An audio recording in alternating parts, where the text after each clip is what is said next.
Welcome to This Is Fine, the podcast where we dive into the world of tech and government while desperately trying to keep our cool. I'm your host, Matt Triner, CEO of Hunter Strategy, here to guide you through the chaos of cyber warfare and the ever-intimidating trends and predictions that come with it. Today, we are joined by two guests who are brilliant minds in our industry, Jake Williams, VP of R&D at Hunter Strategy, and Bryson Bort, the CEO and founder of Scythe. So grab your popcorn, grab your firewall configs, and let's navigate this technological battlefield together. Welcome, gentlemen. Great to be here. Yo, So to start off, let's try to define cyber warfare in the context of this discussion. How do you guys think of cyber warfare in the context of offensive cyber operations? And notwithstanding some current events from this week, maybe let's define it before pagers started exploding, and then let's define it again afterwards, because I think that is a very relevant topic to future trends we're looking at. Bryson, you want to take a start on that one? sure. Let's start by defining what warfare is, and I'm not going to go into the legal ease of this because I know there's some commentary in casus belli, et cetera. So instead, just looking at the splody parts. So air, space, land, and sea, and cyber are the 5 domains, and that's important because that's how we look at the cross section of action to effect. At the end of the day, we're not shaking our fists and being angry at somebody. We are making a change. I like to point out that there are pretty much 2 kinds of influence in the world, and I think this really bears this conversation. There is a gun in your face, which is temporary influence, and there's a bullet in your head, which is permanent. And that's ultimately what we're talking about with warfare is how are we creating an impact that has temporary or permanent change in what somebody else could do or is doing. I'm also going to start up front with my spicy opinion is we really haven't seen cyber warfare. I think this is where everybody has been waiting and wanting, and Hollywood has primed us, and certainly some vendors and individuals have primed us for things. And to the comment this week on the presumably Israeli execution of pagers, walkie-talkies, and physical access controls on buildings, which exploded, causing death and dismemberment, we haven't actually seen it. And the reason for that is primarily cyber has been a supporting mechanism. It provides us the intelligence to do kinetic components in the domains that I listed, but individually, it is not something that has established itself as its own impact so far. That being said, of course, we have seen some elements in the Ukraine of systems being damaged by cyber operations, but I would chalk those more up to again, supporting espionage versus something that has had permanent impact. And in fact, I mean, you can see where the Russians even pivoted from doing that at one point for lots of reasons. And we can dig into that, where they just started bombing and shelling things because it turns out you get an even better impact, get an even better effect. And it's a lot harder to come back from. So Yeah, just to dig in, oh, go ahead, please, Jake.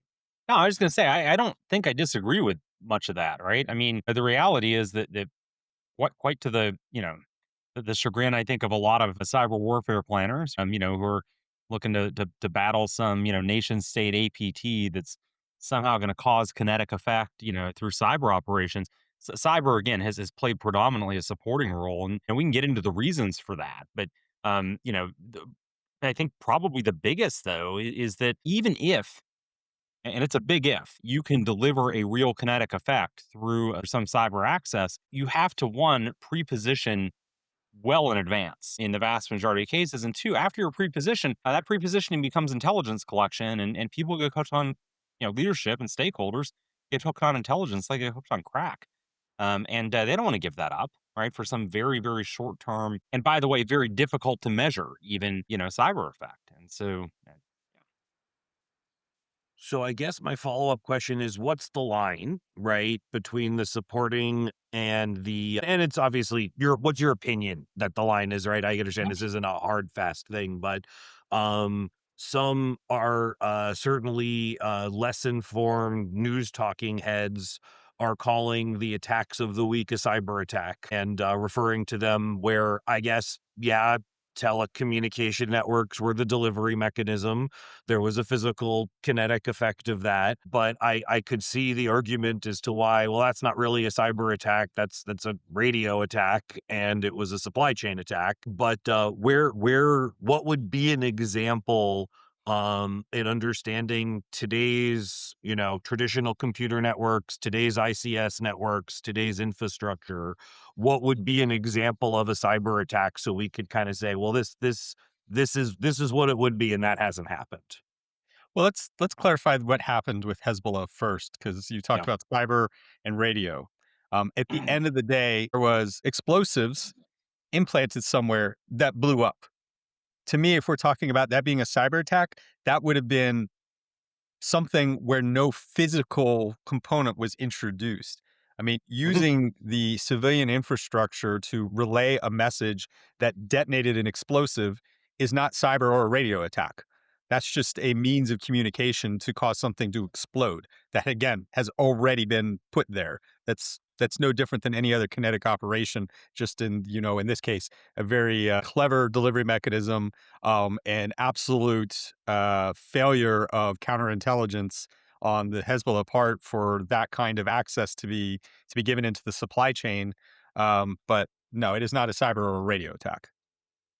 Well, in every single, I think, explosive attack that isn't set by a timer is set by some type of radio. So that would certainly put every kinetic attack involving explosive, or at least most of them, to be a cyber attack if that were the definition. So hard to disagree with that distinction. Well, and then what's a guided missile attack, right? It uses obviously GPS and radio signals and dot dot dot, right? And so, I mean, once you extend the line into arbitrary digital technologies being cyber attacks, right? Then what isn't a cyber attack in modern warfare, right? So So to I me, agree. I think yeah. with Bryson's kind of statement there. Yeah. Yeah, so let's take that scenario and let's take it to where it would have been a cyber attack, right? I have not introduced a physical explosive and taking advantage of the electronics and most likely the battery, because energy storage, I mean, at the end of the day, it's an explosion, it's a release of energy. And so finding a fault in how I can gain access and finding a way to have the system overload and fail to great effect, that would be a pure cyber attack. I think So another then, great example of that might be a chemical mixing process, right? So let's get in the industrial control side. You got a chemical mixing process. You don't have the appropriate safety controls in place, out of band. A threat actor toggles a relay on the PLC, and through cyber means, and causes an explosion that takes out, or even just ruins, for that matter, a batch of explosives, right, that are being made in an ammunitions plant. That'd be another example of a cyber attack. You've delivered an effect, but again, a very short term effect, but directly through cyber, right? so looking back a couple years, I'd say coincidentally it happens to still involve Israel. Is Stuxnet cyber warfare, or was Stuxnet cyber warfare? I don't wanna get hung up on the warfare part, but clearly we had an Well, introduction. that's the definition I want to jump into. If that's a line you're drawing, I do want to kind of understand the distinction you're making. Yeah, no, I mean, the introduction of code created an unintended effect that had, I mean, tactical and strategic effects and impact. And in your from your definition, and I didn't think I did justice on your introduction because you've served in any number of kind of thought leadership capacities for our government on warfare strategy and warfare thinking. So why, from your perspective, which is a unique one, why is what does or doesn't make something warfare at that point from the way you define it? Yeah, and that's where I kind of I phrased this up front that I didn't wanna get into the legalese of this, because when you talk about warfare, that is a legal definition, and this is where I think this gets confused in the civilian and the layperson side, is we hear that, and we're just now connoting it to things blowing up. And and that's where again why there has been so much interest in all levels in cyber because it's a gray space. The things that we have been able to do for intelligence and impact, it's strange, but because it involves computers and networks, somehow we, from a policy and executive level, handle it differently. I'll tie this into something that my friend Josh Corman is very passionate about, which is the fact that ransomware has had clear impact, albeit not direct, but there has been definitely a correlation of ransomware and death in hospitals, Oh, whether that is comorbidity, delay in service, we know that there has been loss of life. The problem is it wasn't direct code causing loss of life. It was a secondary effect. But that absolutely was a consequence. Is that warfare? Clearly, we have said no. We chalk it up to annoying criminal activity and we're frustrated and we're trying to do something about it. But we're not really responding like somebody has actually declared war and killed American citizens. So to take a small, because I agree with you, I don't want to spend time debating the legalese, but I do think that most of our listeners are laymen, even if they are GS staff and some of our customers, and even if they are people that work for the Department of Defense, which many are. The way that this gets referred to in most layman conversation is talked about as cyber warfare, and you're 100% right that like how we're responding to this is not how we respond to what we consider acts of war. And I guess I do want to dig on that a little bit or dig into that a little bit because I want to kind of understand why you think that that is. And is it because of a legal definition and causes belli and where we get into what defines an act of war? Or is it kind of like, again, speaking in layman's terms for my seat, is it like how we kind of don't, the war on terror is pretty colloquial and there isn't really a great place to attack back. And so the concept of warfare has evolved. And so we can't look at it as warfare because practically speaking, it's virtually impossible. Is that more if that's the spectrum, where do you think that's why you would argue it's not warfare? I wanted to give Jake a chance to speak. So I think it really is nuanced, right? And I think this really, yeah, again, without getting the legal definitions, because things get really cloudy there, and none of us are international policy lawyers and international law and policy folks, and so I guess some of us are policy folks, just not international law folks. But I think that the definition gets lost a little bit when folks are looking for cyber to directly cause some kind of impact. I do think a lot gets lost in the fact that, any sufficiently complex technology is indistinguishable from magic. And we're not having a layman discussion on the cyber side of things, possibly the warfare side. I think a lot of folks look and say, basically X then Y, and create a causal link between these things that don't have causal links. I also see in a lot of cases, folks look and say, well, and I think a fantastic example, by the way, of something that I do believe is cyber warfare was ultimately taking out the Viasat terminals, right, when Russia did that. That was a destructive effect, right? So it did brick devices, and simultaneously supported a kinetic warfare effort. Now, if you take out the latter part of that, I think there's a really hard I think it's a hard distinction to say that just because you bricked a couple of devices, okay, a couple of thousand devices, um, you know, is that then cyber warfare? That's a much harder question to answer. Even following the example that Jake just gave there, because right, we have we had a special military operation. Russia doesn't claim it's at war, but I think the rest of us could say they're clearly at war. We are at war. We are violating sovereign territories and killing and taking territory and dismantling government. That is happening. But in the Viasat example, Germany was affected. Mhm. And for example, wind farms in Germany were not able, actually, they didn't have an impact to the wind farms, but there was damage to the ability to monitor the wind farms. Huh? But in that case, right, same effects of command and control is destroyed.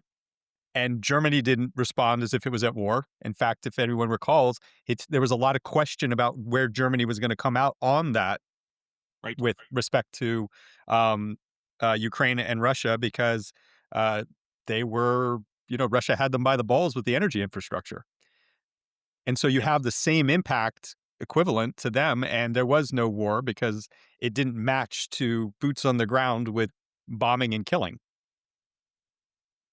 And so I think that that's an interesting thread to pull a little bit, just because, again, I agree. None of us here are attorneys, and I married one, so I can say that safely. We can argue about semantics of meanings of words here to no end or no useful end for the purposes of our audience. But I think that there's an interesting thread there in one, I do think that it's safe to say that the nature of kind of that magic that Jake mentioned is why there are just practical issues with determining that a cyber attack, a cyber operation, a cyber disruption is inherently an act of war. There's inherent problems in it just because of the complexity of understanding it and mapping that to the treaties and the legalese and the stuff that we're not going to be able to discuss that didn't conceive any of that when they were written. But when you combine those activities with traditional kinetic warfare, which again, special military operation or active war, Vietnam was a conflict, right? Every country has played that game for different legal reasons, right? In Putin's case, it's political. We have a ratification concept in our active war requirement, which is why Vietnam was never considered a war because Congress wouldn't have ever made it one. But that combination, I think, is it's a lot harder to dispute that is warfare with a cyber component, right? When Yep. there's tanks rolling in and there are real, acts of war that are happening on a physical level supported by cyber disruption or cyber, element. And so I guess my question is, as you start thinking of that combination, is that just from a policy perspective, do we look at that as, well, that's just kind of a side effect of how we operate traditional tanks and troop movement, right? We're not radioing and pulling a compass out and looking at the horizon anymore. We're using technology to move humans on the ground in these types of environments. So disrupting that is no different than having large noises and sounds and lights and things to disrupt celestial navigation before we had GPS. So is that just a side effect of how we conduct traditional physical operations and therefore has to always be seen together? Logically should almost always be seen together? Or is there some additional element to cyber security and cyber offensive operations that inherently makes it different? I guess if I'm sitting in an executive role here, I mean, and so the US response every time we wanted to show we were displeased, we fired missiles or bombed something. I don't see a cyber equivalent today that matters. Again, same way that it's being done to us is the same kind of impact to that. And I'm not even touching on the ethics of attacking civilian infrastructure, which it is the stated US government's policy that we don't, putting it there.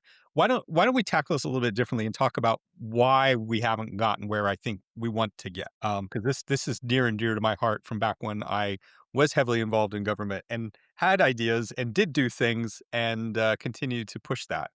And first is the combat arms side of things has a very established doctrine.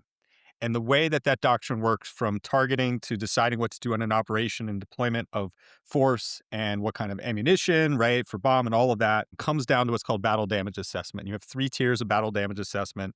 Um, Starting with, did I hit it or did I didn't hit it? And then from there, the next 2 phases are essentially what's the level of efficacy that I have reduced this target, right? 0 being, of course, it's gone and it's never, ever, ever coming back to something of, they might have countermeasures, they might have a backup, they might, it might still be able to operate even though if it can't move, that kind of thing.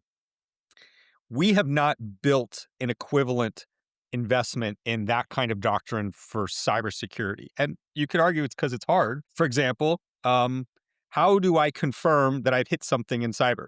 By definition, it's not going to respond because it's right. I ping it, it doesn't ping back. And this is where, again, we need to incorporate it into an all source analysis for understanding that, just like we do any of these other things. The other part of that is start to think through the investment it would take to have a fully effective um, attack chain. I'm going to phrase it that way. I really hate kill chain. Attack chain available to me, right? I call this the metaphor of the cyber ray gun. When folks down at a platoon, company, battalion level have the equivalent cyber ray gun where they can pretty much go and point and click and things happen, that's when we know we've got there. And start thinking through how expensive and how difficult that is. Because you need to have all of this initial access to all of these effects. And then you need to have a quick reaction capability to be able to continue to adjust and do this. Because one of the biggest challenges with cyber effects is I don't get to keep using it. It gets burned pretty easily and stopped pretty easily. Whereas, you know what? Bullet's going to keep doing what a bullet does. So, so I want to challenge you on that a little bit too. I don't even kind of characterize it as difficult problem. I think it's an intractable problem at a general level, right? Battle damage. I've used the battle damage assessment, in my roles elsewhere, analogy a lot, right, with military leaders. And one of the things that I really try to highlight is that you are taking out your presuming that are, by the way, there are different effects, obviously, that would not shut a system down, that would not cause a system not to respond in a particular way. But let's just take that one as the easy one. When we go and deliver that effect, typically we're taking out our means to monitor the efficacy of the effect being delivered. And there's no analog to this in traditional warfare. There's no case where I drop a bomb, 500-pound bomb, and I can't fly a recon plane overhead and say, or one trailing it and say, did we hit the target or not? If yes, 2 hours later, what does it look like? What, right? Which is one of the many reasons that part of our cyber doctrine, effectively, when we say was a destructive cyber attack or CNA effective, is did we press the button and did it deploy the way we expected it to? And that's when we measure success and how we measure success and whether or not any effect actually occurred, because again it's an intractable problem at a general scale, I personally believe. And so all the other points you made notwithstanding, you're burning cyber capabilities. I just think cyber warfare is such a foundationally different domain from our other combat domains, our physical combat domains. I honestly see it just in a supporting role. I can't think of I mean, and you can include Stuxnet in this. I can't think of a cyber effect that we could deliver, right? That anybody could deliver, that ultimately is taking the place of traditional warfare. And if we catastrophize and come up with one, there's 0% chance that that then does not pivot into conventional warfare as retaliation. If we truly are, like, doing some society impacting, large scale society impacting cyber event, in which case then I just look at cyber as, again, supporting in that subsequent kinetic warfare. So when you're talking about the intractability, you're referring to just the technical feasibility of the challenge, correct? Yeah. Yes. And I think in the linear sense of the cost and investment, and also let's point out there are not many people who can do this. My quote has made it into multiple publications from over a decade ago, where there was a point in time at the tip of all this stuff being done where I purported that there were about 3,000 people in the world who could do some of the key parts in the chain. Right. You can have operators all day long.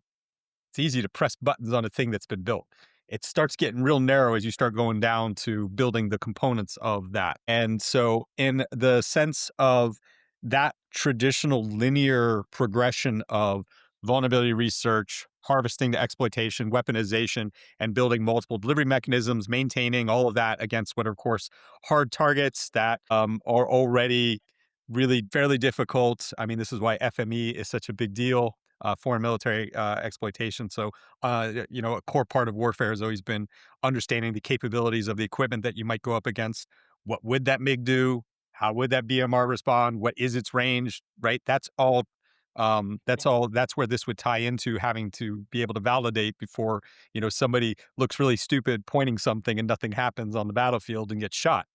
Um, that being said, because I know it's a coming up question, and I assume you're going to roll your eyes because I would too, but this is where artificial intelligence starts to change that game.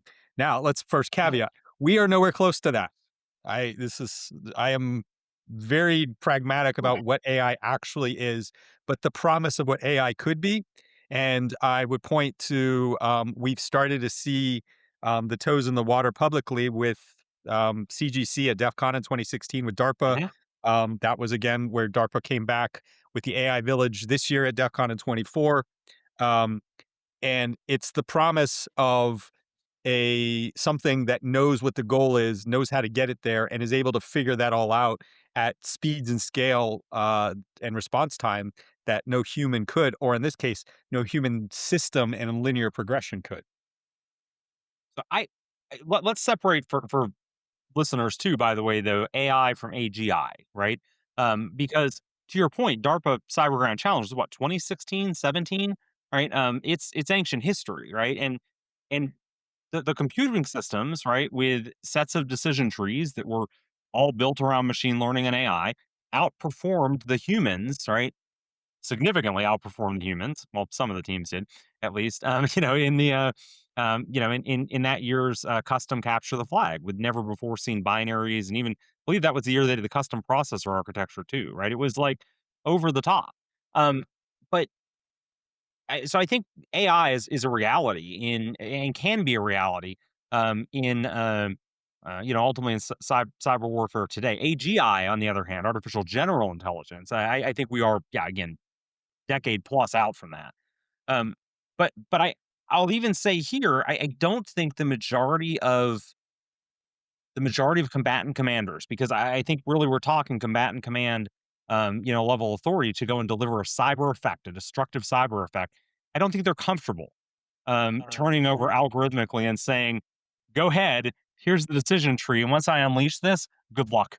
It's even worse than that, Jake. And I actually have Mhm. a particular story. I'm not going to give details on the who. Um, that's part of where I was talking about the doctrine, right? Because Yeah. cyber is still outside of that doctrine, and for lots of reasons. But I'll share this story. I got to sit down with a co-com a couple of years ago, and he ran.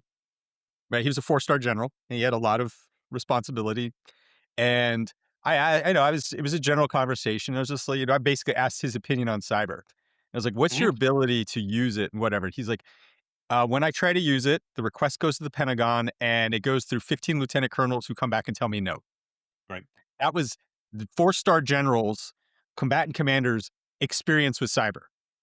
Mhm. The Pentagon tells me to fuck off. And by the way, a bunch of field grade officers tell me to fuck off. Yeah. Yeah. And just from your perspective, is that because we are afraid of what it can do? We don't know what it can do. No, We don't it's we're where afraid of the it's retaliation. too expensive and there's too little of it, and so we're worried about using it for the wrong thing. And not in the collateral sense, but more like if I use it, I'm probably never gonna get to use it again. Is Yeah. this the Yeah. time I wanna use it? You burn the TTP. Yep. Yeah. And so I guess Which, by the to way, that goes back oh, to my point on there hasn't been the investment in this. We There are so few arrows in the quiver, we are really afraid to use the arrows, and it's not. I mean, yes, the collateral splash is a concern, certainly more for us than sort of what we've seen other folks do, back to my comment on civilian infrastructure as well as a prime target, but, I don't think that's the primary reason we're not using things. I think it's because 'cause we're too afraid that, "Will we get another one? What if we need it for something else?" And by the way, these things can be Mhm. really, really expensive. I mean, we're talking tens of millions to I've seen something that over time was over $100 million. Well, and then let's also talk about, because you brought up a really good point here that we'd be remiss. I know we're going to run short on time here, but we'd be remiss not to talk about, and that really is, Eternal Blue, and not Petcha, right? And WannaCry, okay, whatever, right? That my personal opinion on WannaCry is it got out accidentally, as an SMB worm, but NotPetya, on the other hand, was very intentional and used what I think we can safely say is a U.S. government generated exploit to go and cause lots of damage in the civilian in the civilian sphere. Um, and the reality is we can talk all day long about, well, it was definitely only because of the leaks with the shadow brokers, aka Russian intelligence. But we now know, right, that Buckeye, right, one of the Chinese APTs, and of course I'm cosplaying Chinese APT today, had captured Eternal Blue. We know that from semantic research. So they saw, after we now, can attribute Eternal Blue, Symantec goes back into their, some of their telemetry and says, "Oh wow, hey, this is that, right? This is them using it before it got released, right? So they had it for at least a year. Again, likely captured in some target network, and so there's a real cost to using these. We don't drop a bomb on somebody, and they turn around and like, oh, well, now that they dropped that bomb on me, now I can reverse engineer this thing or maybe pick it up and use it myself and throw it back. I was gonna That say never there's no happened. Wile E. Coyote throwing it right back Right. situation as there is in a Yeah. cyber implement. Right. And so that's one. I mean, again, we could spend days talking about like the reasons that cyber warfare, right, just is does not analogize well to kinetic warfare. I think it just. I mean, yeah, it's very often. I think combatant commanders want to kind of shoehorn it in because it's cool, it's sexy. It's it's a supporting element. I haven't seen any COCOM try to shoehorn it in. I've seen them mostly tolerate and be like, "Give me intel." Oh, fair enough, right? But I mean, I okay, think he fair needs enough. definitionally, not to speak Yeah, for you. I think definitionally. he needs Thank you. why it's That's the definitionally shoehorned in because it's such a strong supporting mechanism, and therefore it's part of warfare. I think that's at least what I've seen in COCOMs is they'll talk about it as if it's part of a kinetic operation and therefore part of warfare, and not make the distinctions that we're making today because either they don't understand what real cyber warfare would be, or because they don't care, it's just the way to do the warfare that as they understand it today. At least It that's been gives my me the observation. intel I need. The target is there, the impact will be there. Although I Success. have seen two-star generals. I mean, heck, I was Thanks, training for J2. SANS, saw a two-star general show up, right? Where he's like, starts talking about, he says, well, you take he picks up cans of soda right off the desk, and he's like, you take the cyber tank and you go pew pew towards their firewall. And he's like crashing these things together. Right? And I'm like, what planet are you on? Right? That he actually is explaining like that the cyber tank is firing the Was this in cyber bullets. Augusta? Yeah, it was in Augusta, right? Yeah. But it was an it was not a signal officer that was there, my No, friend. it was not, and it was a It was some two-star, which tells me also where he was at. I presume a he, and could have been a she, but I was a he touring the touring the schoolhouse, but on a dog and pony show from a combatant command to he quote was, learn about infantry, I cyber. take it? That was his career was infantry? Yep. Yep. But I mean, I think that really highlights kind of the point. Like, there's a huge misunderstanding about it. I've long held that by trying to analogize cyber into, kinetic warfare, we're losing the audience, we're confusing the audience, and they're making lots of bad thoughts, bad capability assessments as a. So let's look at it from just because I'm curious now because I think you've taught me something today, and I always kind of knew the concern of why you don't burn these things and what the examples are when you do, and I knew all of that, but I don't think I ever contextualized that in the and this is why they're not part of our offensive operation. We keep those things for a very rainy day, and those are last resort type things. And to your point, Bryson, before about we don't have that many of them to begin with, and there isn't a lot of awareness of them necessarily at the combatant command level of what we do have, So hold so it on, wouldn't let me even be even jump brought up. on that. There's an ethics component that changed this game also about a decade ago, which was the vulnerability equities process. Yeah. And that was the concern that the US government was stockpiling things that could potentially have impact to US civilian infrastructure and companies, and that's bad. And so there was a VEP process put in place to basically say, let's review those and determine what we share out as opposed to keep for the rainy day even. So I guess so I think that actually adds to my question, right? Which is to say, we know, Russia, China, North Korea, let's name the top three of the most capable adversaries. Why aren't they doing it? Why aren't they doing what? Why aren't they investing in those types of capabilities? And they have a lot less, I'll say at least Russia, from a historic perspective, has a lot less concern about collateral damage and shooting themselves in the foot or their own industries or frankly their own people. To being an China, I don't authoritarian hate them with government, that clean you brush, get but to do what you want, and the only consequences is keeping off a coup. I'm going to call out Russia in particular because I think what Russia's done is ingenious, and I'm going to kind of congratulate myself on this too because I actually proposed this idea a long time ago. And what the Russians did is they have created basically third party mercenary offensive capability, the ransomware gangs that are self incentivized, effectively self funded through the operations. And basically, the rules are at worst don't touch us because we'll come and kill you, which is a really good incentive. Again, there's two kinds of influence in the world. And then second is from a step up, and that is here's your list of targets. And they gave them capabilities. And this has come out in the news in operations in Africa too, which again, going back to sharing tooling was something that because again, we saw this stuff is so sensitive and all of that. To share tooling was a big deal. They're doing it. And so they have this whole ecosystem that funds itself, drives itself, picks up its own targets, also gets targets, has some capabilities, now can self-fund its own development, do its own things, and you're still achieving a strategic aim that ties to your nation. That's fucking brilliant. It's ingenious.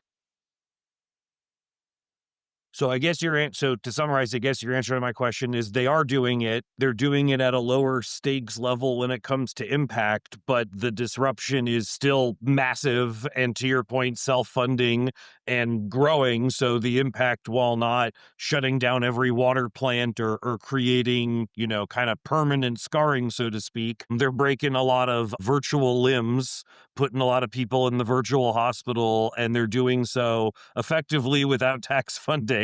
Yeah. And they're doing it in a way that's kind of very much like a very much. Yeah. So let me then tie to prediction and the other component of this.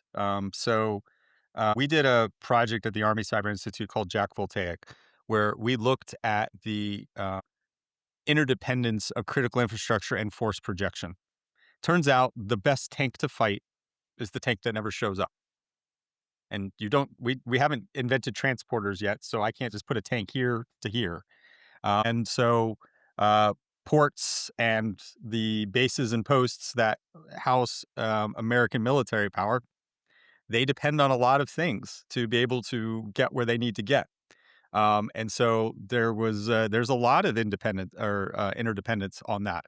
And this comes to my prediction. I know that the one of the prevailing opinions is that the Chinese attack on Taiwan is going to happen on in 2027.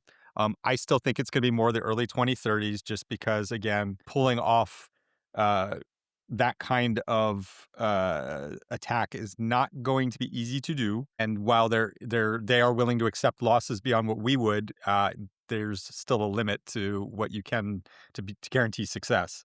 And I think a cyber is going to be an absolutely pivotal component to preventing U.S. intervention. I'm not going to go into more detail than that, but just in summary, that's where I think the first time we're going to see a real cyber effect actually having kinetic consequences, because a war is going to be won large part because of that. Oh, I mean, look, I'll go into detail there and say that because I've nothing to, I have no inside knowledge here. I look at the targeting of the ports by Bolt Typhoon, both in Guam and Hawaii, and that's obvious prepositioning for logistical disruption. I mean that's it's Jake, obvious explain prepositioning the for why that. of prepositioning. Why do we have to preposition? What does that mean? How does that tie? Yeah. Yeah, so the prepositioning means, when you want to deliver an effect, right? When you want to, if I want to go brick a bunch of, let's say, some of the controllers for, the large, cranes for the container ships, I can't just snap my fingers and land there. Those things. It's not like look up the IP address for, the crane controller or something and go exploit it. I have to be in position to do that, and so that takes time. It takes time to assume, just the easiest possible phishing, right? We're sending phishing emails or other, types of payloads, and you got to get lucky or be really good or have O days, which have their own risk of being burned, and then I've got to laterally move around the network, and I've got to map the network out, and then we get into, we're talking about physical devices here, and these are typically considered control systems. And I've been quoted in the past about it's pretty easy to get to a control system and flip a relay, knowing, not guessing, knowing what effect you're going to cause when you flip that relay is it's a whole different thing. And that requires to, I think Bryson's point earlier, right, requires a whole separate set of skills that the vast majority of cyber operators purely don't have. And so that pre-position, you got to be there well in advance to understand that network, to be able to know you're going to reliably deliver an effect. Because if you're relying on that as part of your kinetic warfare strategy, you can't be guessing. Yep. And that's always the scenario that I've come back to with the battle damage assessment is imagine an F-16 pilot being sent on a mission, and the cyber component is you are going to knock out surface to air along the way. Knock out the radar, what pick your poison. Now imagine being the F-16 pilot. Are you sure it's down? We think so, right? Again, this Mm, goes back to yeah. doctrine. Until we've trained that, until we're confident in it, until I have the battle damage assessment that I'm going to do that, it's my butt that's on the line, not yours. You're sitting back Huh? there comfortably pressing some buttons. I'm the one who's potentially going to get shot down, not you. That's a level of trust that takes a lot. I love that scenario because it really distills all those components into a very simple, visceral experience. So we've talked a lot today, and we got to wrap up. I want to be conscious of everyone's time. But we've talked a lot today about how definitionally, when most people talk about cyber warfare, they're not doing it in a way that comports with modern definitions of warfare. It doesn't comport with legal definitions of warfare, and in many ways needs to be looked at differently. With the idea of two personas in mind, which is to say, we got a lot of people that work with us that are that listen to us that are in the government contract realm that support cybersecurity and other pieces, and we have a lot of people that listen to us that are actually in government policy making or tactical intel support or war support positions. How do they educate themselves other than listening to the pleasure that I got to hear of you guys talking it out? This is a rare forum. So, what are some ways that people could actually get better educated on what this really means today, where it's going, and how do people get smarter about it? How do people talk smarter about it? Read the Talon manual.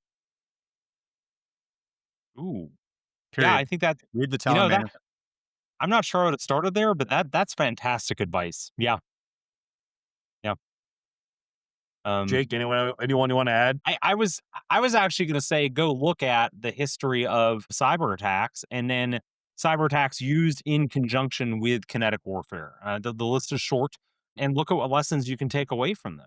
And then if you wanted to go another step and think as a thought exercise, go back and read some of the predictions because there's plenty of them published about how Russia was going to use cyber warfare, in conjunction with the kinetic operations in Ukraine, and then look at how much of that didn't happen, and then start to look at the why. And you can pretty quickly get there in a lot of cases. So, So, Jake, Bryson, I want to say this has been one of the episodes where I've talked the least and learned the most.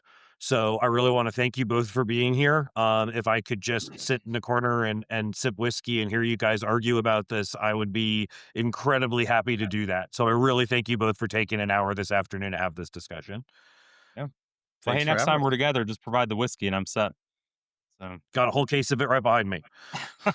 there we go. Thank you very much. And thanks everybody for tuning into This Is Fine. Catch you guys next week.